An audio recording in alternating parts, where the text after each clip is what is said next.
Ce tournoi a l'habitude de briser des choses et des gens. Il n'attend pas le bon moment. Il ne se soucie ni du contexte, ni des récits, ni des décennies d'attentes accumulées. Il prend tout simplement. Nous l'avons vu il y a quelques jours à peine lorsque la Tunisie a pris une décision presque inimaginable. Renvoyer son sélectionneur en plein milieu d'une Coupe du Monde, au cœur du tournoi, au cœur du chaos. Une décision qui a stupéfié tous ceux qui regardaient, une victime de la panique déguisée en gestion de crise. Cette histoire, à elle seule, avait déjà la violence d'un coup au ventre.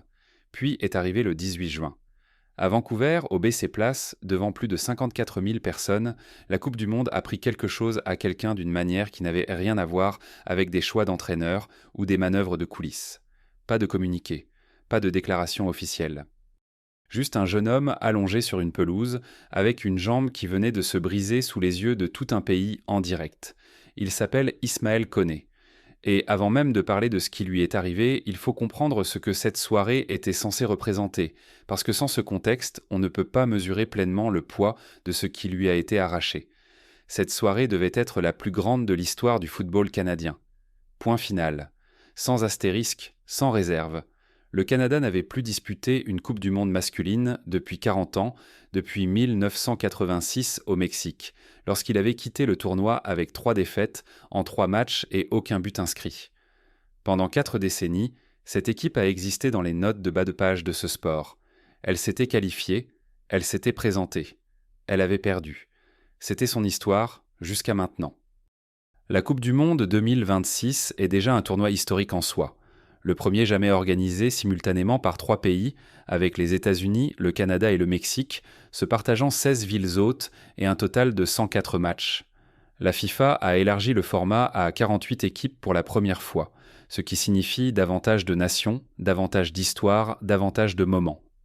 Pour les pays hôtes, l'enjeu était immense, non seulement sur le plan sportif, mais aussi politique et économique. Pendant des années, la FIFA avait navigué entre controverses, scandales de corruption et critiques croissantes sur l'attribution des tournois précédents.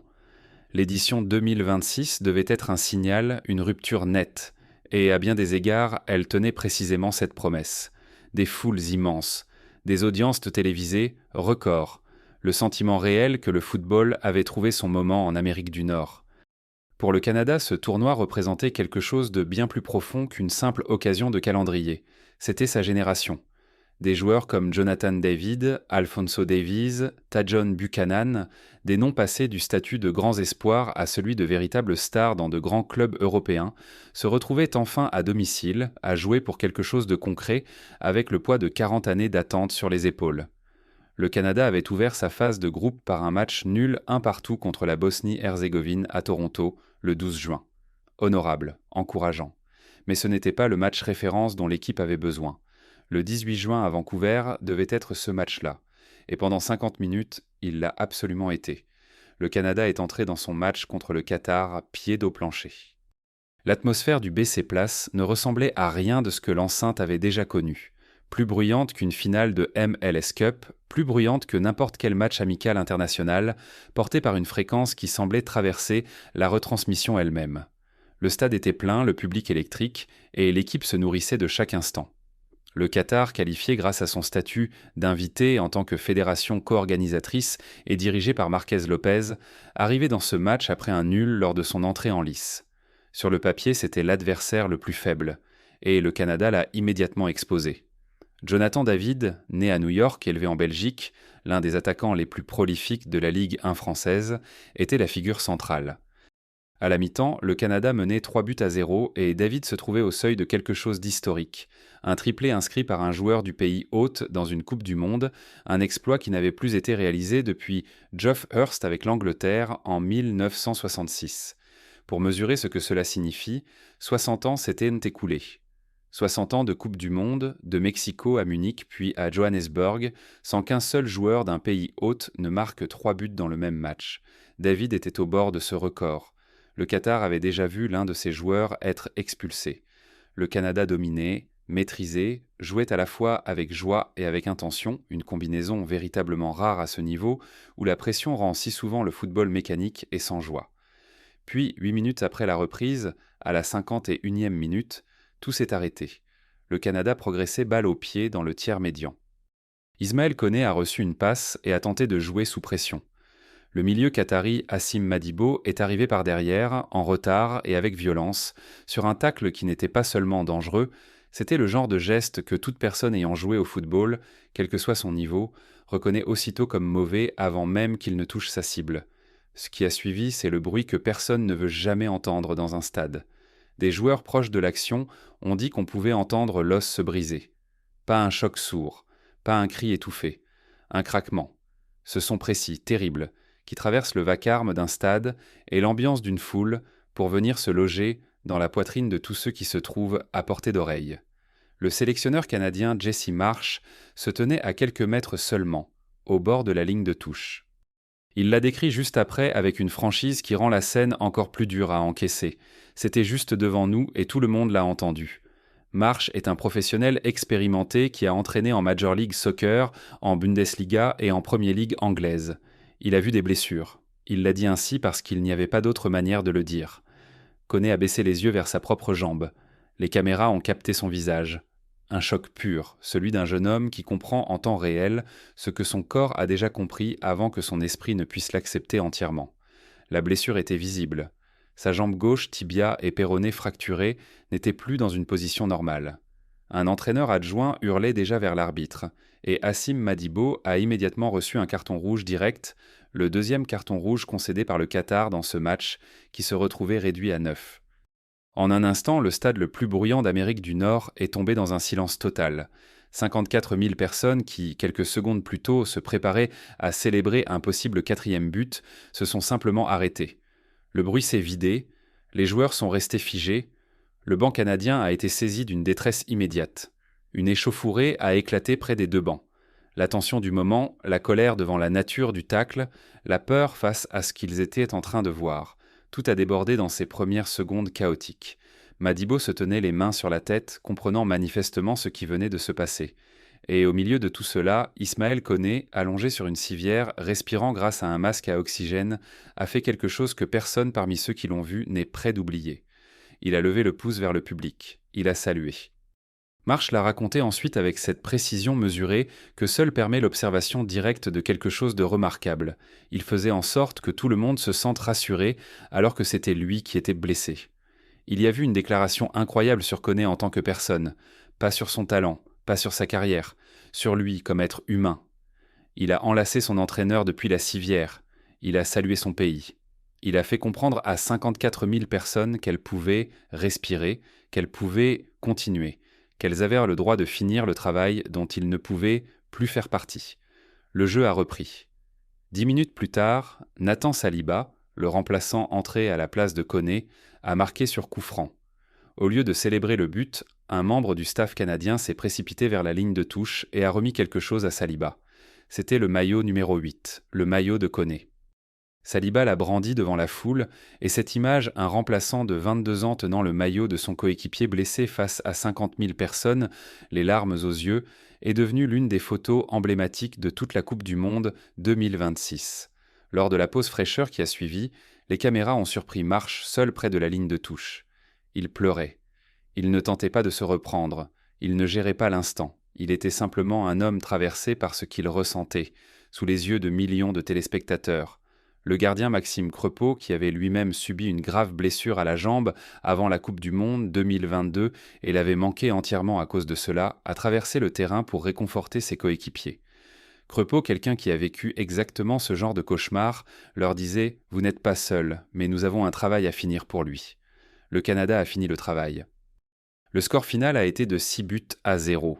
Jonathan David a complété son triplé et a rejoint Geoff Hurst dans les livres d'histoire. Les records sont tombés, la victoire était acquise. Le Canada a pris la tête du groupe B, mais personne ne célébrait un score. Alors, qui est Ismaël Koné et pourquoi son histoire compte-t-elle au-delà d'un seul match ? Il a 24 ans, il est né à Abidjan, en Côte d'Ivoire, et il est arrivé à Montréal à l'âge de 7 ans pour rejoindre sa mère au Québec. Il a grandi dans le football montréalais et passé par l'académie du CF Montréal, le même système de formation qui a contribué à faire émerger plusieurs joueurs aujourd'hui internationaux canadiens et a signé son premier contrat professionnel en 2021. Ce qui a suivi est une ascension franchement extraordinaire, quel que soit le critère retenu. Un transfert record pour le club vers Watford en Angleterre. Un prêt puis un passage à l'Olympique de Marseille en France. Un nouveau prêt à Rennes. Et enfin un transfert définitif à Sassuolo en Serie A italienne, 4 championnats européens dans 3 des grandes nations de football du continent, tout cela avant le milieu de sa vingtaine. Selon le journaliste spécialisé dans les transferts Fabrizio Romano, qui a largement rapporté la situation de Koné dans les heures ayant immédiatement suivi la blessure, le diagnostic a confirmé des fractures du tibia et du péroné. La durée de récupération attendue est de 4 à 5 mois. Sa Coupe du Monde est terminée. La sélection canadienne a officiellement confirmé la nouvelle le 19 juin, après une opération réussie dans la soirée du 18 juin.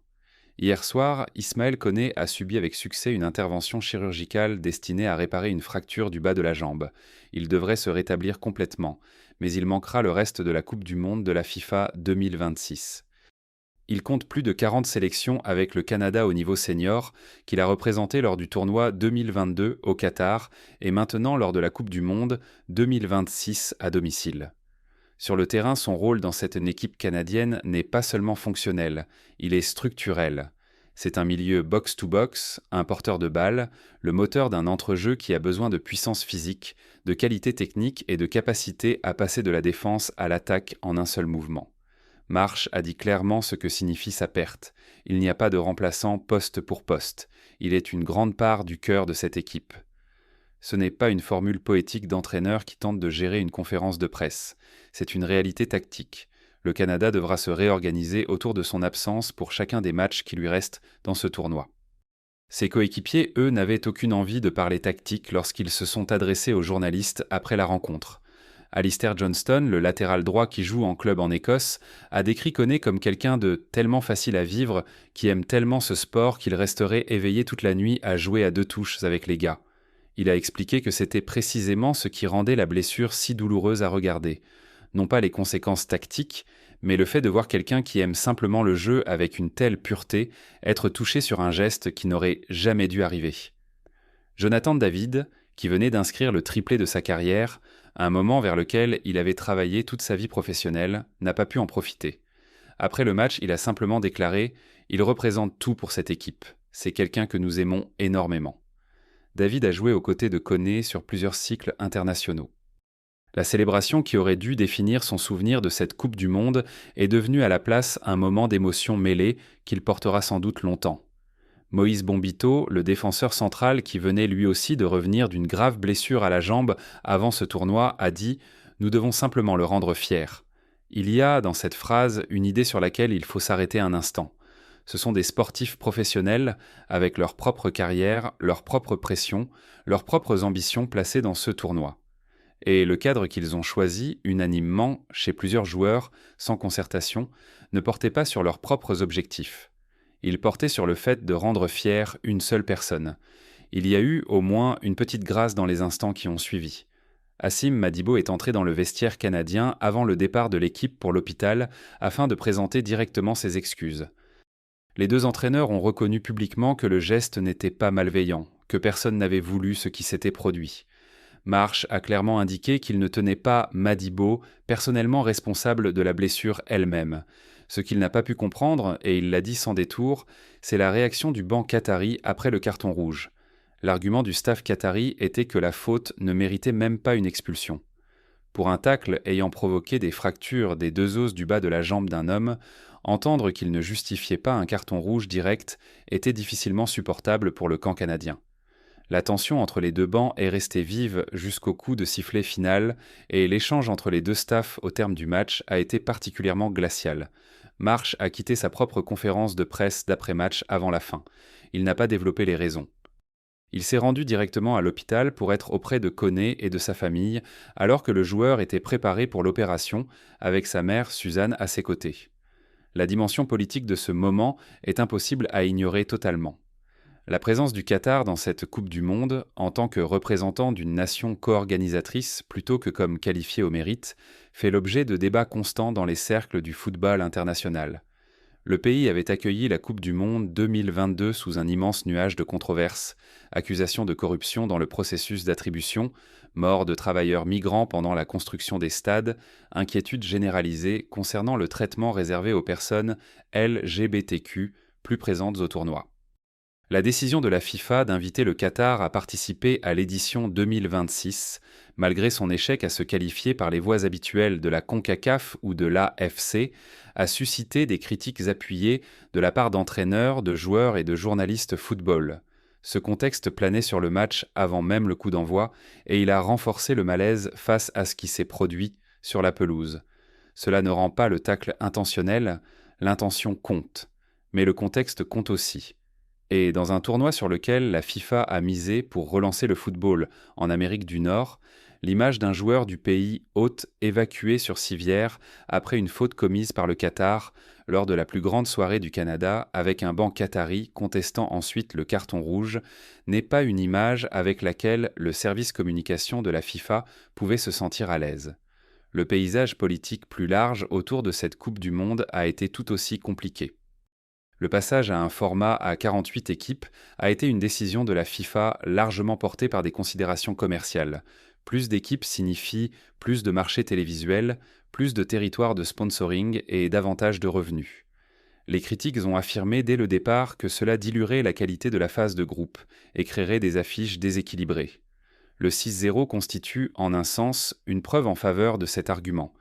Mais ces mêmes critiques reconnaissaient aussi que ce format crée des moments véritablement historiques pour des nations qui, autrement, ne se qualifieraient en jamais, ce que représente précisément la présence du Canada.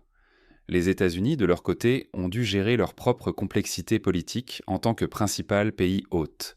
Les relations entre l'administration Trump et la FIFA étaient observées de près depuis l'annonce officielle du tournoi. Les questions de traitement des visas pour les supporters internationaux, de protocoles de sécurité dans les stades et d'implication des agences fédérales dans la logistique du tournoi ont créé des tensions dans les mois précédant l'événement. Le département d'État et le département de la sécurité intérieure ont tous deux participé publiquement à la coordination des procédures d'entrée pour les équipes venues de pays entretenant des relations diplomatiques complexes avec les États-Unis. Ce n'était pas de simples notes de bas de page logistiques. Pour des équipes de certains pays africains, moyen-orientaux et asiatiques, faire passer joueurs et staff par les procédures d'entrée américaines est devenu un véritable défi opérationnel. Ce bruit politique, bien réel, s'est toutefois un peu dissipé lorsque le tournoi a réellement commencé. Le football, le vrai football, joué au plus haut niveau devant des foules immenses, a sa propre manière de reprendre le dessus sur le bruit qui l'entoure. Et la première semaine de la Coupe du Monde 2026 a livré exactement le genre de moment qui rappelle crack pourquoi ce sport capte autant l'attention partout sur la planète. L'histoire du Canada en a été l'exemple le plus net. Les Canadiens sont désormais presque certains de sortir du groupe B. Leur dernier match de phase de groupe aura lieu contre la Suisse le 24 juin, également à Vancouver. Un point devrait suffire pour se qualifier pour les 16e de finale. S'ils terminent premiers du groupe, leur parcours à élimination directe commencerait à Vancouver le 2 juillet, avec la possibilité de rester sur leur sol jusque très loin dans le tournoi.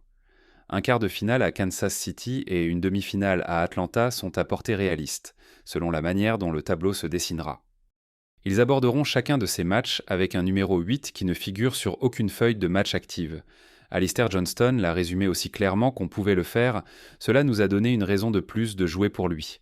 Voilà ce que la Coupe du Monde a pris le 18 juin. Pas seulement un joueur, pas seulement plus de 40 sélections, un transfert en Serie A et une trajectoire de carrière réellement enthousiasmante. Elle a pris un gamin de 24 ans, venu d'Abidjan par Montréal, lors de la plus grande soirée que son pays ait jamais connue, devant le public le plus bruyant que son pays ait jamais rassemblé, au moment exact où tout se déroulait exactement comme cela devait se dérouler. Et ce qu'il a fait en réponse, allongé sur une civière, dans la douleur, respirant à travers un masque, la jambe brisée, a été de saluer son pays et de lever le pouce pour qu'il puisse continuer sans lui. L'opération s'est terminée avec succès dans la soirée du 18 juin. Sa mère était auprès de lui. Son entraîneur l'a rejoint plutôt que de rester en conférence de presse. Ses coéquipiers ont levé son maillot vers le ciel. La Coupe du Monde d'Ismaël Koné est terminée. Celle du Canada ne fait que commencer, et il l'accompagnera à chaque pas.